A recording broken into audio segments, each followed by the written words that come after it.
La récente libération de 3 otages israéliens par le Hamas après 451 jours de captivité était un spectacle soigneusement orchestré, conçu pour projeter une image de force et de défi. L'événement, diffusé dans le monde entier par les médias arabes, s'est déroulé à Gaza, avec la précision d'un défilé militaire.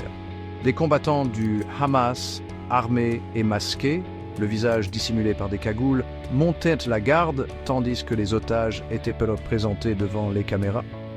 C'était un rappel brutal de la cruauté et du contrôle exercé par le groupe islamiste. Les otages, paraissant désorientés et fragiles, ont ensuite été remis à des représentants du Comité international de la Croix-Rouge.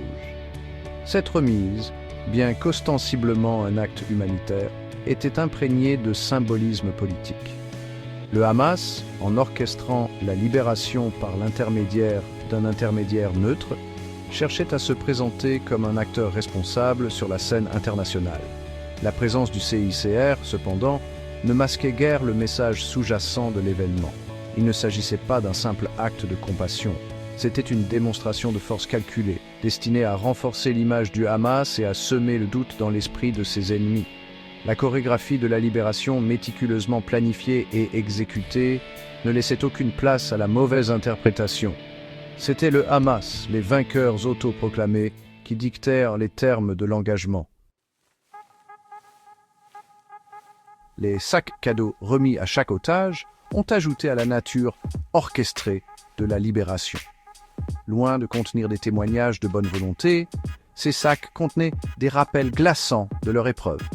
À l'intérieur se trouvaient des photographies prises pendant leur captivité, des images soigneusement sélectionnées pour souligner l'impuissance des otages et le contrôle exercé par leurs ravisseurs. À côté de ces souvenirs obsédants se trouvaient des certificats de libération portant l'inscription « Opération Déluge d'Al-Aqsa ». Cette inscription, une référence directe à l'attaque du 7 octobre qui a déclenché la guerre, servait de rappel constant de l'événement qui a conduit à leur capture. Il s'agissait d'une tentative délibérée de lier la libération des otages à la victoire perçue du Hamas dans le conflit. L'inclusion de ces objets a transformé les sacs cadeaux de gestes de bonne volonté en symboles de captivité et de conquête. Ils servaient de preuve tangible du contrôle du Hamas sur le sort des otages et de rappel brutal de la capacité de violence du groupe. Le message était clair. Le Hamas, même vaincu, conservait la capacité de dicter ses conditions et d'infliger des blessures psychologiques. La libération mise en scène des otages doit être comprise dans le contexte plus large des efforts de propagande du Hamas. Affaibli par la guerre récente et confronté à une pression interne croissante, le Hamas cherche désespérément à maintenir son emprise sur le pouvoir. Le groupe considère de tels spectacles comme essentiels pour façonner la perception du public et renforcer son image de défenseur des droits des Palestiniens. En orchestrant la libération de cette manière, le Hamas cherche à projeter une image de force et de résilience, tant à son propre peuple qu'au monde entier. Il s'agit d'un récit soigneusement élaboré, conçu pour masquer les pertes du groupe et le présenter comme une force avec laquelle il faut compter. Le message est clair. Même après avoir subi des revers importants, le Hamas reste une entité puissante, capable de frapper ses ennemis et de dicter les conditions de l'engagement. Ce récit de défi est particulièrement important compte tenu des défis internes auxquels est confronté le Hamas. Les dirigeants du groupe ont été décimés, ses infrastructures sont en ruine et son peuple a du mal à faire face aux ravages de la guerre. Dans ce contexte, projeter une image de force est crucial pour la survie du Hamas. En Israël, la libération des otages a été accueillie avec un mélange de soulagement et d'appréhension. Si le retour de tout captif est un motif de célébration, la manière dont ils ont été libérés a laissé un goût amer à de nombreux Israéliens. Le spectacle de militants du Hamas exhibant leurs citoyens comme des trophées de guerre n'a fait que renforcer la perception du groupe comme un ennemi impitoyable et indigne de confiance. Les médias israéliens ont condamné avec virulence la libération mise en scène. Le Times of Israel, par exemple, a décrit l'événement comme une cérémonie d'autoglorification grossière, tandis que d'autres médias ont accusé le Hamas d'exploiter les otages à des fins de propagande. L'opinion publique est également mal à l'aise, de nombreux Israéliens craignant que la libération n'encourage le Hamas et n'entraîne de nouvelles violences. Le gouvernement, tout en saluant le retour de ses citoyens, a réagi avec mesure. Le Premier ministre Netanyahou a juré de poursuivre la lutte contre le terrorisme et a averti qu'Israël n'hésiterait pas à recourir à la force pour protéger ses citoyens. Cependant, il règne un sentiment palpable de frustration au sein de l'establishment israélien face au fait que le Hamas a une fois de plus réussi à manipuler la situation à son avantage. Ce n'est pas la première fois que le Hamas utilise la libération d'otages israéliens comme outil de propagande. En novembre 2023, lors d'un bref cessez-le-feu, le groupe a orchestré une libération tout aussi mise en scène de 50 otages. Cet événement était également marqué par la présence de militants armés et la distribution de cadeaux destinés à humilier les otages et à glorifier leurs ravisseurs. Les similitudes entre les deux libérations sont frappantes et suggèrent une stratégie délibérée de la part du Hamas. En répétant cette tactique, le groupe cherche à établir une norme, à banaliser l'utilisation d'otages comme monnaie d'échange et outils de propagande. Il s'agit d'un dangereux précédent qui menace de saper les efforts visant à instaurer une paix durable dans la région.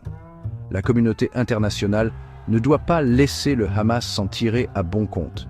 L'utilisation d'otages à des fins politiques est une violation du droit international et une grave atteinte aux droits de l'homme.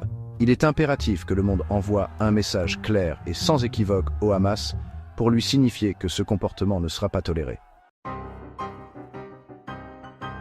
Malgré les pertes importantes subies lors du récent conflit, la machine de propagande du Hamas reste terriblement efficace. Le groupe s'est montré habile à exploiter la couverture médiatique à son avantage, en utilisant des récits soigneusement élaborés pour susciter la sympathie et le soutien. La libération mise en scène des otages n'est que le dernier exemple de cette stratégie cynique en action. La communauté internationale doit être vigilante pour contrer la propagande du Hamas. Nous devons remettre en question les récits du groupe et dénoncer sa véritable nature d'organisation terroriste vouée à la destruction d'Israël. Ne pas le faire ne fera qu'encourager le Hamas et rendra plus difficile la recherche d'une solution pacifique au conflit. Israël, pour sa part, doit continuer à se défendre contre l'agression du Hamas. Cela implique de prendre des mesures militaires décisives lorsque cela est nécessaire pour réduire les capacités du groupe et dissuader de futures attaques. Cependant, l'action militaire à elle seule ne suffira pas. Israël doit également s'efforcer de contrer l'idéologie du Hamas et de délégitimer sa base de soutien. Bien que l'épreuve physique des otages soit terminée, les cicatrices psychologiques de leur captivité risquent d'être profondes. Détenus au secret pendant plus d'1 an, soumis à un stress et à une incertitude inimaginable, leurs expériences auront sans aucun doute laissé une marque indélébile.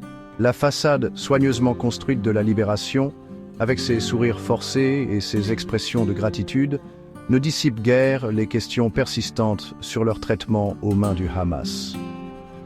Des soupçons de coercition et d'abus ont déjà commencé à circuler, alimentés par la réticence des otages eux-mêmes à parler de leur épreuve. Le public israélien, tout en se réjouissant de leur retour, est également très conscient du potentiel traumatisme et du besoin de sensibilité. Le processus de débriefing, déjà en cours, sera long et ardu. Il est essentiel que les otages reçoivent le soutien et les soins dont ils ont besoin pour se remettre de leur épreuve et reconstruire leur vie. La libération des otages ne doit pas être considérée comme la fin de l'histoire. Les blessures physiques et psychologiques infligées par le Hamas prendront du temps à guérir. Les familles aussi ont enduré une angoisse et une incertitude inimaginables.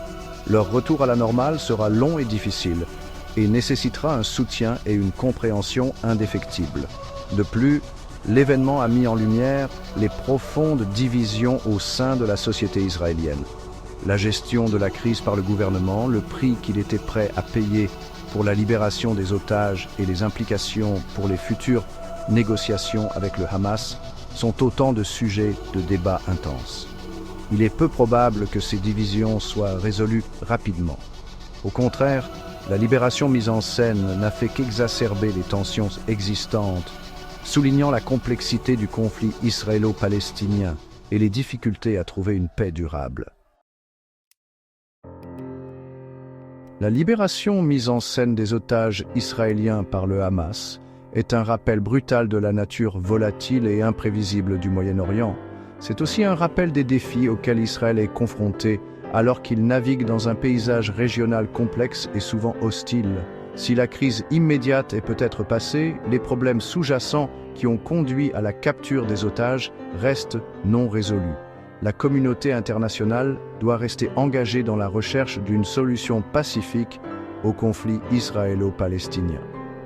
Cela implique de tenir le Hamas responsable de ses actes et de s'efforcer de contrer son idéologie extrémiste. Tant que ces problèmes sous-jacents ne seront pas réglés, le spectre de la violence continuera de planer sur la région, menaçant la vie et le bien-être des Israéliens et des Palestiniens.